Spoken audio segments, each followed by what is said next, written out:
Warning: this show is intended for mature audiences only. Viewers' discretion is advised. This show may contain strong language and sensitive or controversial topics. We are not attorneys and are not providing legal advice. The views and conversations are our own thoughts and feelings, and therefore, purely speculation. The entertainment world and beyond. Skywalker air miles, feeding on a surface, gliding on water, constricted and conflicted. Welcome to Purely Speculation, a show that exposes the harmful effects of the criminal legal system. I'm your host, Heather Lewis, the Executive Director of the Reuniting Family Bail Fund and practitioner of participatory defense. On this show, you'll learn about the unspoken horrors of the criminal justice system and meet fierce allies and advocates. We will make the best of our traumatic experiences. We will get angry. We may even cry. We most certainly going to laugh, but one thing's for sure, we're going to keep it real. Welcome to Purely Speculation. When they free my sins and let them loose, they was killing me, I got a scar to prove, got me paralyzed, I could even barely move. Out the way I took the pain again.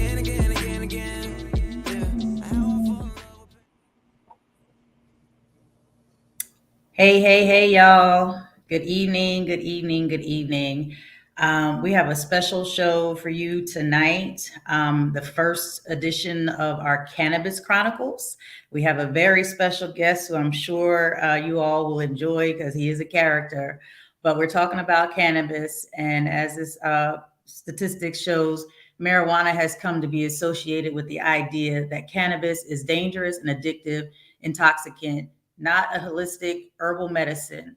The stigma has played a big part in stymieing cannabis legislation efforts through the United States. And I'm going to, before I introduce our guest, I want to say another statistic, because as we were preparing for this show and, we kept using the term marijuana, and, me learning had been corrected that marijuana is a negative term to use for the herb cannabis, and it dates back to 1930. Harry Anslinger was a bureaucrat and the attorney general of that time, and this was his criminalization of marijuana. He said there are 100,000 total marijuana smokers in the U.S. Most are Negroes, Hispanics, Filipinos, and entertainers. Their satanic music, jazz, and swing results from marijuana use. The marijuana causes white women to seek sexual relations with Negroes, entertainers, and any others. So that's kind of how the criminalization of marijuana, because alcohol prohibition had ended. And so Harry Anslinger had to find another hobby, and he decided to take it up against people of color and folks from the islands and Mexico and anywhere else that they were importing marijuana or cannabis, or using cannabis for various reasons. And in those cultures, cannabis is very much recognized as a herbal remedy. So tonight, back to our special guest, former Senator of District 17, political director of the Cannabis Law Project. Please welcome my dear friend, Daylin Leach. Hey, Heather, how are you? Hey, Daylin. I am good, and I'm so appreciative that you decided to join us, on a controversial topic outside of the world that you work in and the world that I work in. But, for the regular folks, like, oh, weed is bad, and they're still, kind of going back and forth about whether or not marijuana or cannabis should be recreational cannabis, because with your efforts, we were able to get to a point where at least medical cannabis has been legalized. So before we get into the details of your cannabis journey, and maybe this starts with this question of your origin story as a young attorney, college and all that, moving on to being, being elected as a senator, and then on to your as a senator. Oh, well, I went to, I had a sort of a, you hear me okay? I had sort of a strange upbringing. I was in a lot of foster homes and so forth. And it was, but when you're a kid, you don't really think about things as strange or unusual. It's just the way that they are. Eventually, I sort of stabilized. I went to Temple University undergrad, University of Houston Law School. Then I came back to Allentown, where I had spent a good part of my youth to, excuse me, to start practicing law and getting involved in politics, because I was always interested in issues. And so I did that for a number of years. And I realized, Allentown is not the most exciting place in the world. Peace and love to my friends who still live there. But I wanted a little bit more sort of stimulation. So I moved to Philadelphia, and got involved there. And then eventually, when I got married, we moved out to Montgomery County, and ran for office and was elected first to the House, then the Senate. And cannabis was something I was always sort of aware of. If you had asked me at any time during that journey if I supported ending prohibition, I would have said, yeah, sure. But it wasn't like a front burner issue for me, because, first of all, for much of my life, there didn't seem to be any realistic prospect of progress. I remember back when I was in high school, I saw a poll: 12% of the American people supported legalization of cannabis. And it's not surprising, because I remember when I was a kid being subjected to sort of a very intensive propaganda campaign. I remember being in like 6th grade and 7th grade, and they would show us these films. One was called Go Ask Alice. And, some teenager would take a puff of a marijuana cigarette and then immediately jump off the roof of the tallest building he could find, Right. and all that sort of thing. And then, in my early college years, late teens, there was Nancy Reagan and Not Just Say No, and like everything, like it was just a demonization. And that demonization actually started, back in the 30s, as you were referring to, with Harry Anslinger and other people, for economic reasons. William Randolph Hearst, the DuPonts, others, who had economic reasons to sort of demonize cannabis and try to make it illegal, which it wasn't back then until 1937 in the Marijuana Tax Act. And so, we grew up with this sort of being hammered into us that, like the South Park episode where there's the guidance counselor keeps saying marijuana is bad, and this was told to us by people while they had a beer in their hand, or while they had a Tom Collins in their hand. That was fine, okay? And the cigarette. Cigarettes. Well, the same state, Pennsylvania, that criminalized possession of any amount of cannabis for any purpose, actually sells alcohol in the state stores and so forth. So, from a very young age, I thought there was an obvious hypocrisy and something I didn't understand as to why the dichotomy.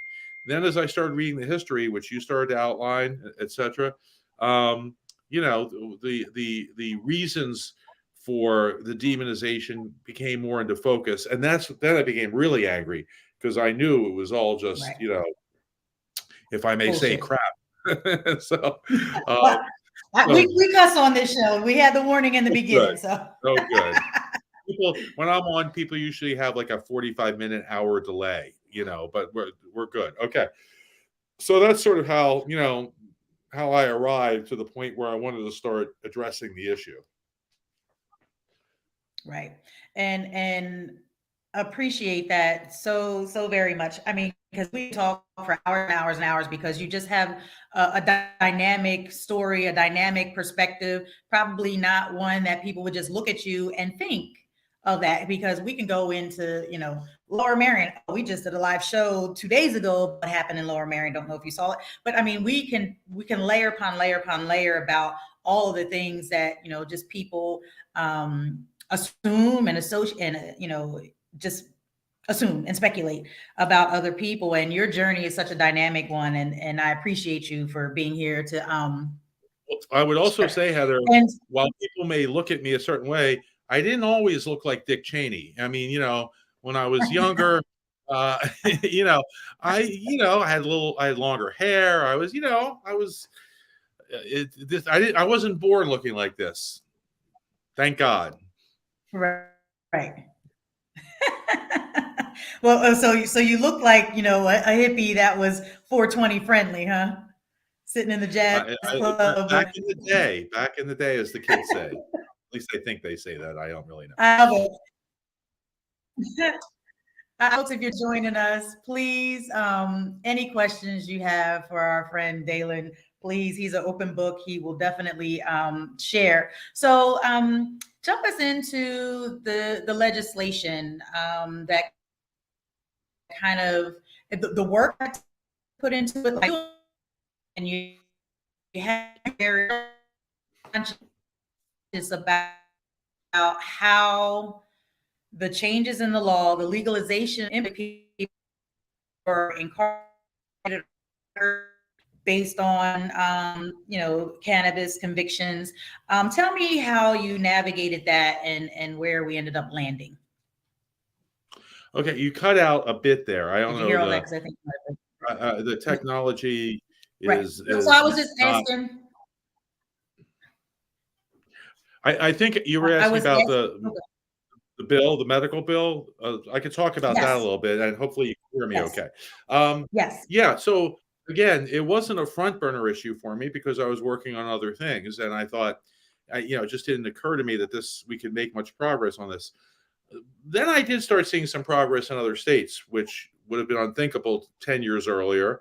And so, it sort of crept a little further from the back of my mind toward the front. But what really happened is that a woman had a child, a son who was 3 years old, and he had Dravet syndrome, which is a very serious seizure disorder, where the kids are seizing all the time, hundreds of times a day sometimes, and they can't really develop cognitively or physically because they're seizing all the time, and often they don't live past early teens. Terrible disease. But there was a strain of cannabis that had shown real promise with particularly with one patient out in Colorado, a patient named Charlotte Figi, and it was called, as a result, Charlotte's Web. And it was an oil derivative of cannabis, and it dramatically reduced her seizures. And this person wanted the opportunity to do that here, because if she tried it in Pennsylvania, even if she could get it, like even if she flew out to Colorado and got, if she got caught, she could be prosecuted, she'd be incarcerated, she could lose her child. It's like crazy. So she went to her senator. She was not a constituent of mine. And her senator was like, oh, that sounds really bad, but unfortunately, I don't like controversial issues, essentially. But you know what? There's a guy, Daylin Leach. He'll do anything, right? So she sent her to me, and we met in the lobby of the Hilton Hotel in Harrisburg, where she lived. Not in the lobby of the Hilton, but in the city of Harrisburg. And she said, she told me the story, and I was so angry and upset that she couldn't, like if it was my kids, you have to kill me to stop me from doing anything I could to help them. So I promised her, I said, I promise you that I will get this passed, that you can use this in Pennsylvania. And I got a little ahead of myself, because when I left the meeting, I'm like, okay, genius, how are you going to do this? Because at the time, I was in the minority. I was a Democrat in a Republican-controlled Senate, which was not particularly, the Pennsylvania legislature is not particularly forward-looking on social progress issues. Usually when we make social progress, we're like just behind Mississippi and Arkansas. Like it's right, we're neck and neck with them at the very bottom. So, I was like, how am I going to do this? So I met with my staff. We talked about it a lot, and we decided we had to come up with a strategy, a legislative strategy. And part of that strategy, a key part of it was, we have to find a Republican. This can't just be liberal Democratic Daylin pushing some bill. It'll never go anywhere in the Republican-controlled Senate. This is a bill. This is an idea that should transcend political parties. Anyone can get sick.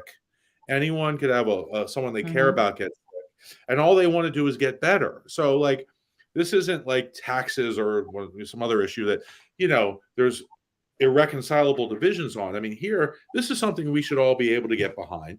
But I knew the Republicans were even more skeptical of stuff like this on average. So I said, I have to get a Republican.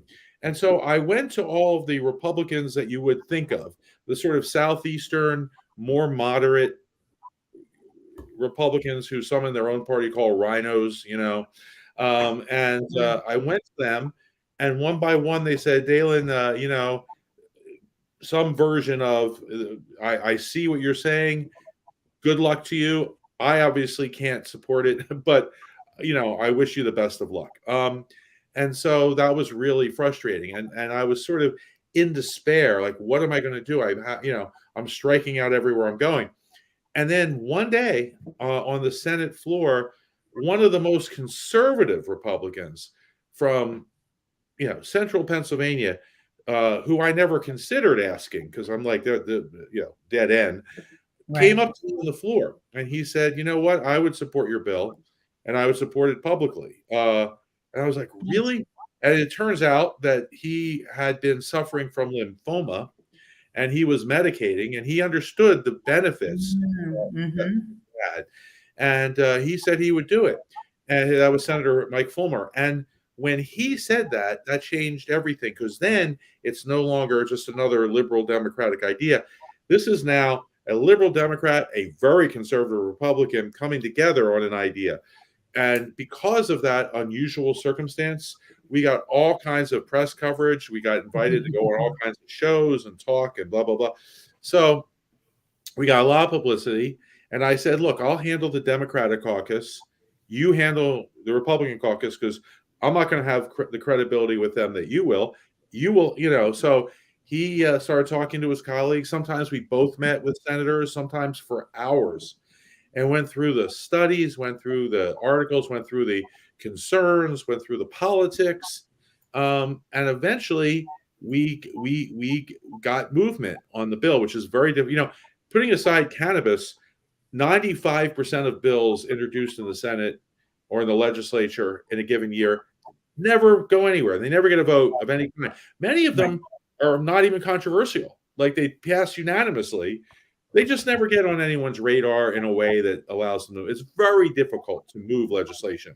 And so, we spent about 2 years of our lives full time working on this bill. Not only Mike and I, but we commandeered a room in the Capitol and set up a camp where the parents of sick kids, at first, the parents of sick kids would come and spend every day meeting with legislators and lobbying them.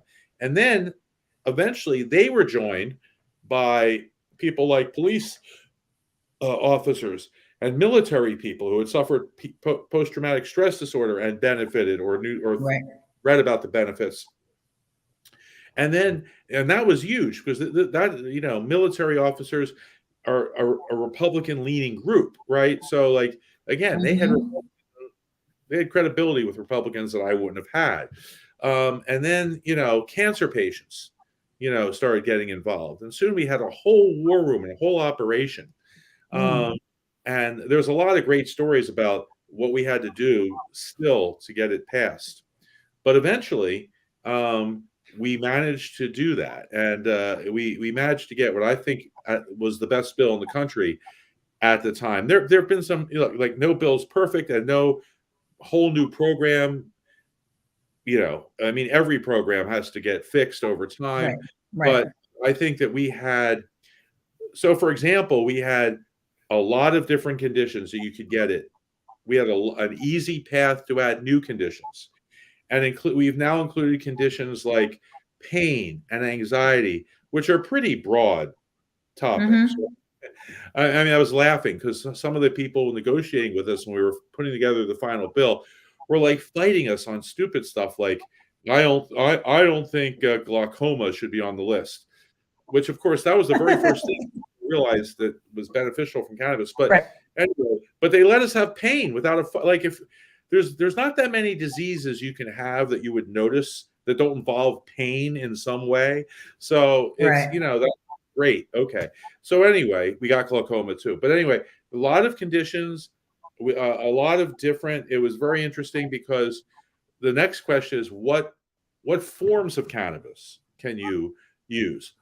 Some states have really limited that, and it was interesting. First of all, some states limit THC, which is a bad idea. Some of the conditions and some of the things don't require THC. They're more CBD. THC is tetrahydrocannabinol. That is the intoxicating property in marijuana and cannabis. CBD is cannabidiol, which is another very potent and important part of it, but it's not intoxicating. So some states limited, you can only have up to 3 or 5% or 10% THC. But that's a bad idea because that cuts out whole conditions that really need it. And that was that was our toughest fight. In the House, there was an amendment to limit it, and it passed. It failed. The amendment to limit it to 10% failed. I think it was like 99 to 95. Like it was very close. But we got it. No limits on THC. Then we wanted whole flower. Some states you can only do tinctures and whatever. We wanted and oils, which go in a vape pen. We wanted whole flower because, again, certain conditions it benefits them. So I had a number of, especially Republicans, come up to me and say, I'm reluctant to vote for whole flower because it conjures up images of hippies sitting on a beanbag smoking weed. I'm like, that's not what really this is about. But like, I get your political concern. So we came up with a workaround. I'm like, we don't put whole flower in the bill. What we do put in the bill is we set up a commission that will decide what forms of cannabis there are, and we will stack it with people who will make sure there's whole flower. And they said, I could vote for a commission. I can't vote for the whole flower directly, but I can vote for the commission. The commission, love it. They first meeting, bam, whole flower is in. So we have a lot of conditions. We have a lot of forms of it. We have no limits on THC. We have a good number of dispensaries around the country, theoretically up to 198. I can explain that if you want, but it's so people will have access. There's one persistent problem which we could not solve because it requires federal changes to solve. One persistent problem we have, which is that it's expensive. Now, all medicine's expensive. I take cholesterol medicine. It's expensive, but my insurance covers it. All right. So I can, but cannabis insurance doesn't cover it. And there are some federal regulations that prohibit it from being covered right now, which need to change. Now, people come up to me and they are like, it's a great program, but I can't afford what I need. I'm like, I understand that. We need to come up with a way that insurance can, that'll be a game changer. And the thing is, insurance companies want to cover it. But we have it'll require some changes at the federal level. And then there's some dynamics within the insurance industry, which are probably too boring to explain, but I'm happy to do it if people have a lot of discretionary time. We don't have that much time. We want to hear the juicy cannabis stuff. So without getting too into the weeds, we need to do that. But otherwise, very proud of the bill. It's helped a lot of people. Absolutely. And you mentioned like the varying forms of cannabis. Like, so not everybody smokes it. Not everybody has to smoke it. I mean, because when you talk about the children, it's not like you're giving your child a joint or a blunt or hitting the bong. Like they're probably either getting a tablet or a gummy or some type of oil, like you said, that's stuck under their tongue. You know what I mean? There's sprays that you could put in your nose. There's topicals. There's topicals. There's patches you can put on your arm. Exactly. And so, and it struck me when you were telling me about how that one Republican, came to your side is a personal story. And that's where the change happens. Somebody had related to what you were fighting for, even though it wasn't necessarily, you had a story that wasn't your story about this child, but this person had a direct story for them that they could see the benefit of cannabis and how it is helping them fight their disease. And so I'm thankful that, that person was courageous enough to have got this issue and believe this will be able to help me. It can help, thousands and hundreds of thousands of other people. And I think that's great. I think that's how things start to get rolling and how we start to come together as human beings, regardless of what the issue is. If it's cannabis, or if it's criminal justice, if it's education or healthcare and all this stuff. If you have a story about what happened to your loved one and I got a story that happened to a loved one, that's what bonds us. And so now you've got a brother that's in this fight with you, like you said, 2 years that you guys are working at this, 100% full time. And look at the baby that you birthed. Like we have, folks that are able to gain access to medical cannabis. And I'll tell you a quick story. I work in my office. And we do fingerprint. And you would not believe the number of people that are caregivers that have to get fingerprinted so that they can go to the dispensary for their loved one. So it is, it's everywhere. People are, embracing it. They're grateful for it. So I'm grateful for you that and the stigmas have broken down. It's amazing. And folks, if you're here. Well, I was going to say one of the funny stories that I tell people is that, after we passed the bill, after like a year or two after we passed, the bill became law, I would always speak at like senior centers and stuff, just to give updates on various things the government was doing. And then I take questions, and I like, when I first started out, the most common questions were about like, public transportation or, Medicare or something like that. The most common question I got my last year in office was, tell me how I get my marijuana, which was funny. Little old ladies, right? Where do I get my weed at? Yeah. So, like they get it, I love it. I love it. And folks, if you got questions for Daylin, please drop them in the comments. We would love to answer. He's here for you. And he said he's open book. We're happy to answer any questions. I'm not going to ask you, are you 420 friendly? Because I think that's your personal business. Well, no, I will tell you. So what happened was after I, because I got so involved in the issue, I started speaking around the country at conferences and so forth. And so I wanted to address recreational too, which the politically correct term is adult use, but we're in a safe space, Heather. I'm going to use recreational. Yes. Because that is a whole other nightmare. I mean, that is mass incarceration. That is, this is, as you some of the quotes you read in the beginning of the program, this is a prohibition of marijuana is a policy based on racism. Right. That's why, and not only Harry Anslinger. If you look at listen to John Ehrlichman, who is Nixon's domestic policy advisor, he said we pushed for tough marijuana laws because that was a way of controlling minority communities. Okay, very open about that, and so that goes through. And if you look at the impact the disparate impact it had on people of color and poorer people. I mean, and even like when I grew up. We knew this, like I live, here in Wayne on the main line. If you get caught in high school with a bag of weed on the main line, they tell you to dump it out on the grass.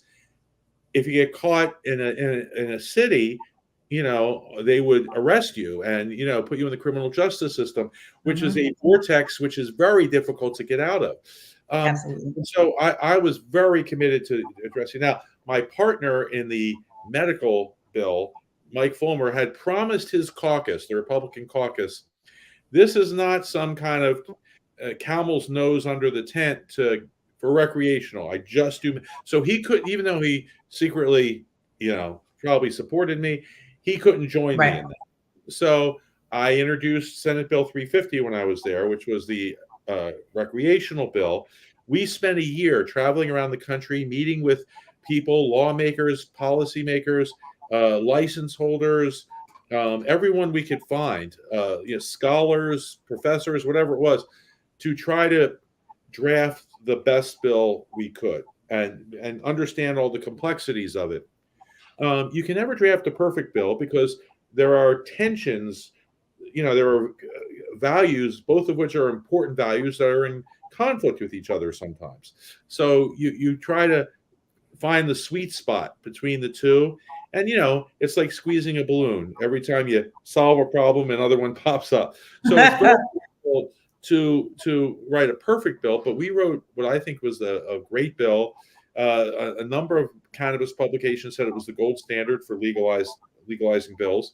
Um, and I introduced it, and then I went through the same process. I have to find a Republican Right. who's willing to publicly support this for the same reasons. Now, this will happen. It's not happened yet in Pennsylvania. One of the big problems we have in Pennsylvania is, unlike many states, we are not a referendum state. You cannot put this on the ballot, otherwise that would have happened by now. Right. It has to go through the legislature, but legislatures have done it across, in Vermont and Illinois. They're doing it all the time. New York. So, I mean, the states surrounding us are all adopting adult use. New York and New Jersey are just now opening up and ramping up and getting right. Talk to me about New York, because I did just see that, because that's what I was going to ask you. Like, talk to me about. So you're talking about the hurdles in Pennsylvania for making legalizing recreational. How did New York and New Jersey get it done? Are they just put it on the ballot and no, they have to? New Jersey did. New Jersey did put it on the ballot. New York. I mean, keep in mind, New Jersey and New York have different legislatures than we do. Right. Again, this is not a purely partisan issue, but it is easier if you have large Democratic majorities like they have in New Jersey, Right. And a Democratic governor. I mean, it just goes, So they still had some issues, but not so much about the concept of legalization. But then there's a fight about who gets what slice of the pie, which can always lead to a lot of conflict. So, but New York and New Jersey have both passed it. So has Maryland, who just passed it. They did do it by ballot initiative just in 2022, just a few weeks ago during the election.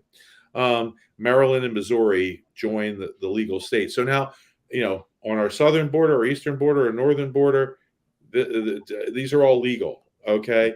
And so what's going to happen, I believe, is the same thing that happened. I've seen this dynamic before with gambling. Right. When I first got to the legislature, gambling, it's horrible, whatever. Then, first Atlantic City, and then all New York, Maryland, the same thing. All the states surrounding us legalized gambling. And so you start seeing a rush of money out of Pennsylvania to those other states. And that just wasn't sustainable. Right. And so eventually we passed casino gambling, which we now have. I live a mile. I think you do too, a couple miles from a casino in, Valley Forge casino. And the world has not ended or whatever. I never actually gamble, but it's there. So the point is that I think economic forces will drive this discussion. I think, within 10 or 15 years, every state, this will be looked upon like alcohol prohibition is looked upon now as a kind of bizarre, quaint chapter of our history. There was a great alcohol prohibition exhibit at the Constitution Center, which I went to. And, they had Al Capone and they had Lucky Luciano and Nucky Thompson and all these exhibits. And, it'll be the same thing. We'll have, 25 years, there'll be an exhibit at Constitution Center with Harry Anslinger and, Daylin Leach. Yeah. So to that point, I do have a question in the comments from Nia, and long story short, and you were kind of actually on that trajectory. Do you foresee it being legal at the federal level? Yeah. So this is the big question, because whatever this is the first time in American history we have this bizarre dichotomy where we have something that's illegal, clearly illegal at the federal level, yet legal in many states. It's 40 states now. It's legal in some form. Okay, medical or recreational or both. And so, that creates a lot of awkwardness in the law, and it creates a lot of uncertainty, which is keeping the industry from developing fully and providing the economic benefits it could. So, for example, there was something called the Cole Memo at the federal level, which said that the federal government will not interfere with state cannabis programs, okay, as long as they're legal, and but then Trump came in and Jeff Sessions repealed the Cole memo. So now there's a lot of uncertainty. I mean, it's sort of like the feds haven't really done a lot in terms of raid, but any day they could come and raid every marijuana dispensary in Pennsylvania and shut it down. Like, we don't think that's going to happen under Merrick Garland, but if there's a president, Kristi Noem or something next time, that could happen. So there's that. Also, cannabis businesses, because of something called 280E of the IRS code, pay much higher tax rates. They can't deduct things that other businesses can because of anti-money laundering, federal anti-money laundering legislation. They can't do normal banking. They can't, it's very hard for cannabis businesses to get checking accounts or credit cards. When I first visited my first dispensary in Colorado, I walked in, there was a guy with a machine gun. It was like a semi-automatic, like AK-47 type of thing. And I'm like, this isn't very inviting. And they said, well, we have a duffel bag in the back with $250,000 in it. So we're a target for robbery. We need that food there. And, we can't have cannabis be an all cash business. We're not getting the taxes we should. Right. So there was something called the Safe Banking Act that was going to allow normal banking. It did not get passed this time. I have my own theories as to why. But the federal government needs to obviously legalize. But even legalization, you have to do a certain way. You can't, because it has to be done in a thoughtful way, because it will have consequences. And so, to the industry, the current license holder, like, for example, if you have a medical license in Pennsylvania and suddenly CVS and Rite Aid are selling it, your medical license. And so we have to figure out the economics of that. But we have to start moving in that direction. And it definitely has to be, it's now a Schedule I drug, along with, crack and, stuff like that, which is insane. So we've got to remove it from that. We've got to, at the very least, if we're not going to go to full legalization, Safe Banking Act, change the tax laws, change the insurance regulations, so allow those sorts of things. Okay. And in terms of full legalization, I don't know. I mean, we were, excuse me, we have a Republican House now. I'm not sure it's going to be their priority. So this could be a little while.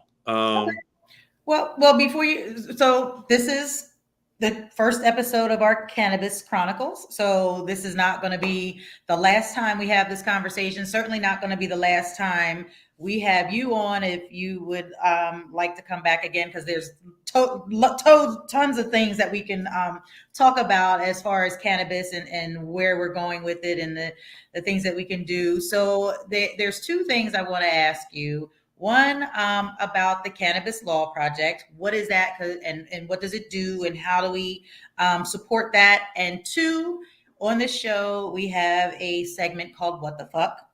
And that is something either in your personal life or in your life as a senator, or your life as this cannabis advocate, something that blew your mind. It could be something like, what the fuck, they passed that shit, and you're happy, like when that Republican joined you on the floor and was like, I got you.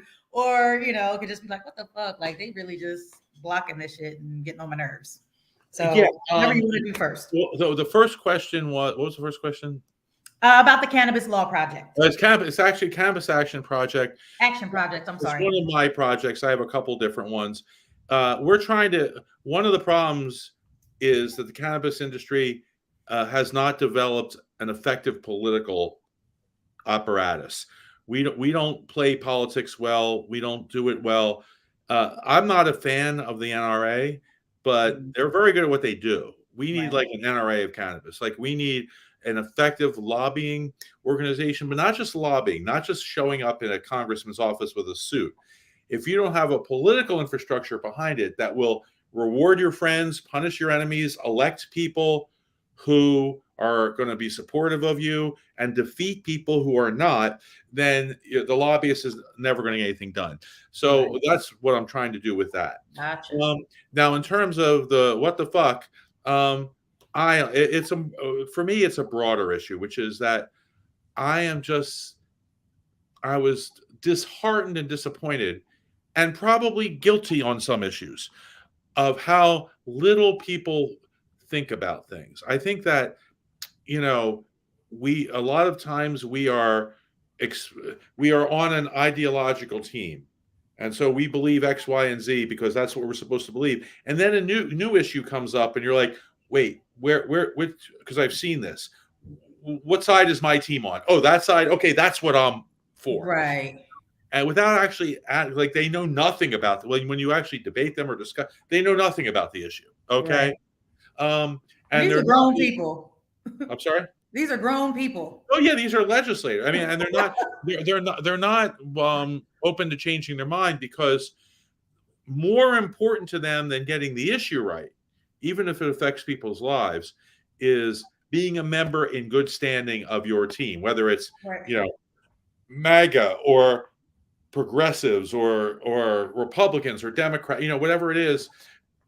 It's important to me to be a good member of that team, because I get positive social reinforcement. I get support. Mavericks is something people call themselves in their district when they think it'll help them.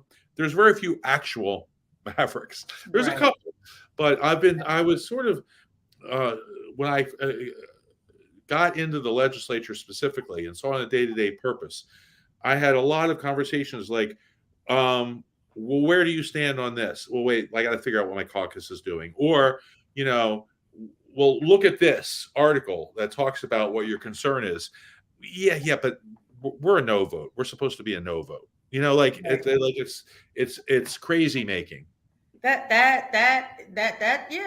a what the fuck for me. Like, I mean, because like I said, these are grown people, and it's like these are the people that we've elected that are supposed to have the forethought and be ahead of these issues and kind of anticipate things that are coming, and they're literally just playing who's popular. I don't want them mad at me. I don't want this person mad at me. Screw the American people that I'm here to serve. I just want to make sure that my clique is cool with me.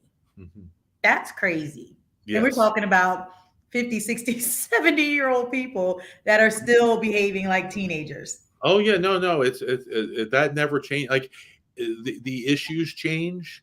Maybe when you're a teenager, it's more about like who's taking who to the prom, whereas as a 60-year-old legislature, it's more about like who's contributing to whose campaign.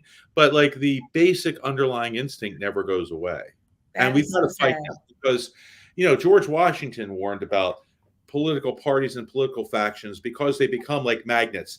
They suck people into them, and you can't get away from them. And there's no compromise. There's no collaboration anymore. Like if you took the Pennsylvania legislature and no one knew who was a Democrat or Republican, there was no such thing, and you just said, "Here's a problem." Right. Okay. I bet you could probably come up with solutions for many of these problems that 80% of the people would support. But that never happens given the partisan divide. That you just dropped a bombshell right there. Like that, out of everything that we've discussed, I'm like, oh my gosh, like that's deep. Like that's really, really deep. And I really appreciate how you just made that very simple for us to understand what goes on those floors and in those groups. And wow. Next time I'll hopefully I can be even better and come up with a solution. That's the tricky part. well, you can't do it when you're in politics. Politics is not about solutions, right? You just said what it's about. So we're going to put that call to action out about community organizing. And that's what we do. And I think that's where the next stage of your life is actually community organizing around the legalization at the federal level of cannabis and getting those folks in place and those lobbyists and all of those things that we need to make this train move forward. I think it's dope. And I think it sounds like, we have some marching orders for the folks that are out there. There's tons of people that have cannabis organizations. They started following us. They're checking on this podcast to see, what we're talking about as far as cannabis is concerned. So the folks are out there. It's just, pulling them in and having that conversation and getting on the same page is where we want to go. And I think most people are on the same page when it comes to this issue. So, is there anything else you want to say, Daylin? Anything in closing? Thank you for having me, and I really enjoyed it. And hopefully, I didn't say anything too mortifying. And no, it was fabulous. And we had a funny faux pas earlier today. So I always try to wear a T-shirt that speaks to our event or whatever topic that we're talking about. And Zach was phenomenal of doing this on the spare of the moment. I was like, I need a weed leaf with our people in. And so we have a new logo for our Cannabis Chronicles. So all of our logos and our merchandise will be available if folks are interested and they want to rock out with us with the Cannabis Chronicles. They can certainly hit us up. But Daylin, you will be not the green sparkly one because this is exclusive for me, but you will be getting a shirt with our Cannabis Chronicles logo on it. Constantly. Yes. So I appreciate you. I thank you so much for coming on and sharing your journey with us and the next journey, with cannabis. And I look forward to seeing where we go with that. All right. Thank you, Heather. Thank you. Have a good night. Yep. Thank you for tuning in to this episode of Purely Speculation. If you learned something, share something. Please like, follow, and share this show. The more our communities know, the more they are empowered and the faster we can create change. Purely Speculation would not be made possible without the generous support of the Community Justice Exchange, the Health Sparks Frank E. Boston Black Justice Fund, Philadelphia Foundation, and Reform Alliance. Thank you. Booyah! Intuition different, already lived and dreamt it. Visions make my vision clear as I'm jogging through this fog of life. I be fog eyes with the fog set.